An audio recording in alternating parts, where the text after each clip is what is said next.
네, 안녕하세요. 여러분들의 구독과 좋아요로 이 채널이 유지되고 있습니다. 네, 영상 속도는 1.5배를 추천드리고요. 항상 구독자님, 멤버십 회원님들에게 감사하다라고 말씀을 드리면서 자, 이번 내용은 솔라나 내용하고 그 다음에 로빈 후드 관련된 소식 그리고 시황 내용 이렇게 한번 준비를 해보았는데요. 일단 로빈 후드 최근 동향을 좀 보도록 하겠습니다. 최근 로빈후드에 따른 주가 추이는 상당히 높은 형태를 보여주고 있고요. 거의 이제 장 마감에도 18.92%가 올라와 가져 있는 상태라고 볼 수 있습니다. 상당히 잘 올라가고 있는데요. 대부분 이제 초반 때는 이제 주식, 코인, 이제 주식과 코인이 이제 엄청나게 인기를 끌다 보니까 어찌 보면 거래소 수익률이 사상 최대치를 겪게 되면서 주가도 같이 올라가고 있다라고 볼 수 있습니다. 여기서 우리가 이제 깨달아야 되는 점은 무엇일까요?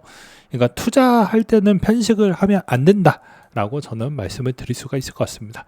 그렇기 때문에 이제 로빈후드 부분도 여전히 이제 코인 비중도 점점점 커져가고 있는 형태에서 코인 수익비도 상당히 잘 나올 것으로 기대가 되고 있는 실정이고요.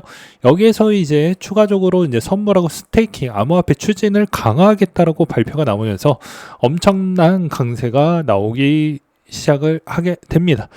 그래서 이제 여기에서 추가적으로 우리가 이제 알 수 있는 점은 자, 로빈후드의 주식 토큰이 처음에는 이더리움 레이어2 아비트럼에서 발행될 것으로 밝혔다. 그리고 토큰화된 주식의 아비트럼 기반으로 로빈후드의 레이어2 자체 레이어2를 제공을 할 것이다 라고 했고요. 그리고 회장 겸 CEO 블라드 테네프가 우리는 최신 제품의 암호화폐 글로벌 금융 시스템에 중추가 되는 토대를 마련합니다 라고 이야기를 했습니다. 그리고 EU 고객은 최대 3배 레버리지 연구 선물 상품도 이용할 수 있게끔 해주겠다. 그러니까 고객의 니즈, 필요한 부분의 니즈를 다 만족시켜 주겠다 라고 볼 수가 있을 것 같고요. 그 다음에 최근에 비트 스탬프를 또 인수를 함으로써 이런 점이 좀 눈에 들어오고 있는 실정이다. 그래서 앞으로도 로빈후드 부분 좀 기대가 많이 되긴 합니다. 그래도 내가 만약에 거래소 코인베이스를 가지고 있으면 굳이 로빈후드를 두 가지 포트를 가져가 볼 필요성은 전 없다라고 보는 입장입니다. 왜냐면 한 가지 포트폴리오를 구성을 했으면 하나를 더 겹쳐서 가져가는 건 내 비중이 높아지기 때문에 나중에 그쪽에 있는 산업 섹터가 좀 많이 죽어버리면 내 수입비도 가중이 되면서 더 많이 밀려버리니까 이런 점은 좀 잘 고려를 하시길 바라겠고요.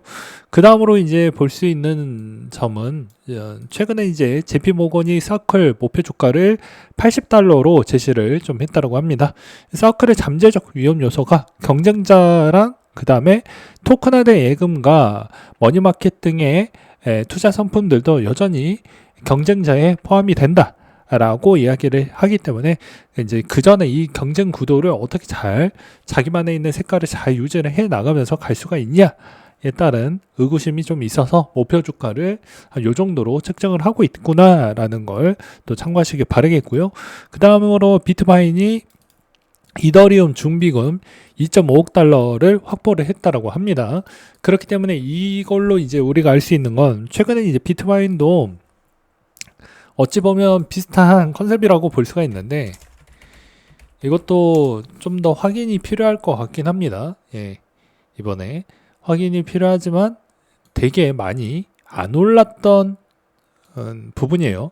그러니까 조만간에 이더리움에 뭔가 움직임이 나오긴 할 건데 이더리움에 따른 움직임 추이가 어디까지 확장이 될 거냐, 당장의 수익성이 그 뭐 드라마틱하게 개선되기보다는 그 다음 시즌 부분에 따른 추이를 좀 보면서 우리가 공략을 해 나가야 되는 게 맞지 않을까라고 저는 보고 있는 실정이고요. 그 다음으로 이제 솔라나 관련되어져 있는 이야기 좀 준비를 해봤습니다. 최근에 솔라나 ETF 이제 승인 일정 부분이 몇 개가 있는데요. 렉스 쪽이 상당히 유명한 운영사입니다. 이제 렉스 쪽에서 이제 레버리지나 파생 이런 쪽을 ETF를 출시를 많이 하는데요. 이쪽 운영사가 이제 최근에 솔라나 스테이킹 ETF 7월 2일 날 조만간에 출시 일정이 확장될 것 같다라고 이야기가 나왔습니다. 그렇기 때문에 이제 차후에 계속 솔라나 ETF들이 계속 나오게 될 것인데, 이제 아무리 늦어진다라고 해도 이제 240일, 260일 정도 구간 지난 최대가 그 정도니까 못해도 10월 정도에 대부분 마무리가 된다라고 볼 수 있습니다. 여기서 핵심적인 내용은 스테이킹이 되면 어떤 방식이 될 것이냐가 중요하겠죠. 이제 대부분 GPT 기반으로 좀 돌려가지고 준비를 했습니다. 보게 되면은 스테이킹 방식이 우리가 생각했던 그런 스테이킹이 아닙니다. 그러니까 무슨 말이냐면, 스테이킹을 하고 나서 보상이 있는 추이는 뭐 예를 들어서 배당 형태에 있는 성향을 뜻하면서 줄 것처럼 그렇게 보여졌지만, 대부분 그렇게 생각을 또 하고 계셨고, 근데 그렇지는 않고 오히려 두 가지 패턴이 들어갈 수 있다라고 되어져 있습니다. 여기서도 보게 되면 뭐라고 되어져 있냐, 배당은 안 될 수가 있다, 재투자 개념으로 쓸 수 있다. 그러니까 코인을 계속 가져가면서 코인 개수 늘리기로 간다. 그리고 그런 형태에서 이제 시장이 상당히 좋아지면 그 펌핑으로 ETF가 엄청나게 많이 올라갈 수 있겠죠. 그러니까 기존에 이제 우리가 흔히 알고 있는 대표적인 나스닥과 S&P 500 추이 구간을 보았을 때, 나스닥이 연에 제일 많이 올랐을 때가 30% 정도 좀 넘게 올랐거든요.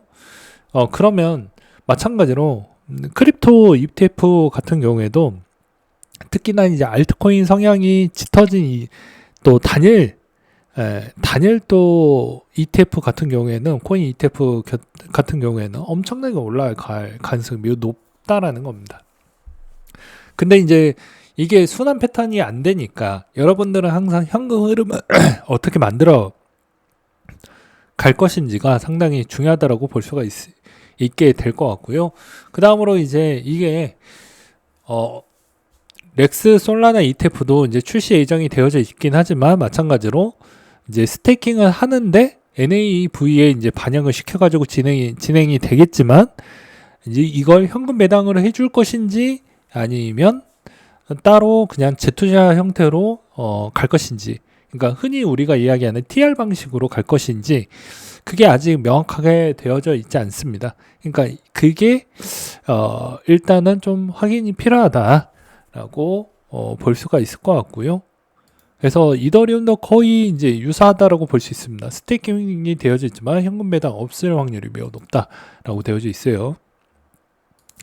그 다음으로 이제 최근에 셀러 형님이 또 추가 매수를 4,980개 정도를 했었는데, 이것도 이제 셀러 형님이 요 구간대 제일 많이 샀어요. 요 구간대에 제일 많이 샀다라는 걸 여러분들은 기억을 하실 필요성이 있습니다. 이걸로 이제 우리가 알 수 있는 건 7월달 어차피 셀러 형님이 사줄 수 있을 만한 부분이 어느 정도는 있잖아요.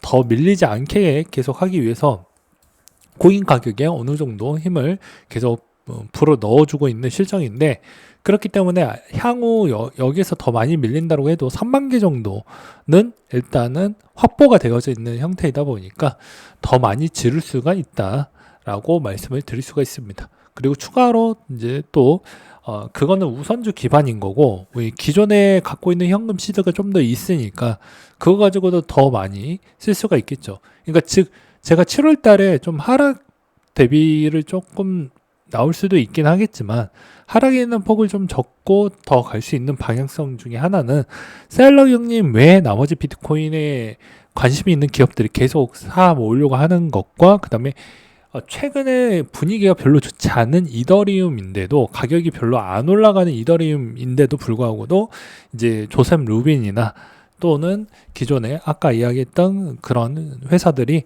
이제 이더리움에 계속 관심을 해서 최대 규모를 모아가고 있다라는 점이 좀 특징적 사항이라고 볼 수가 있습니다.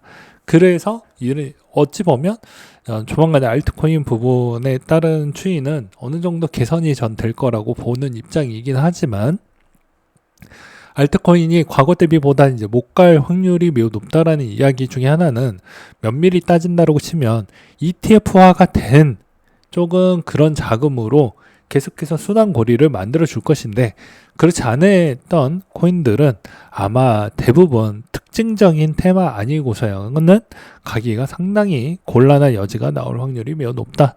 그리고 이번에 이제 규제가 어느 정도 들어오고 제도권으로 이제 들어올수록 규제 강도도 높아지게 될 것인데요.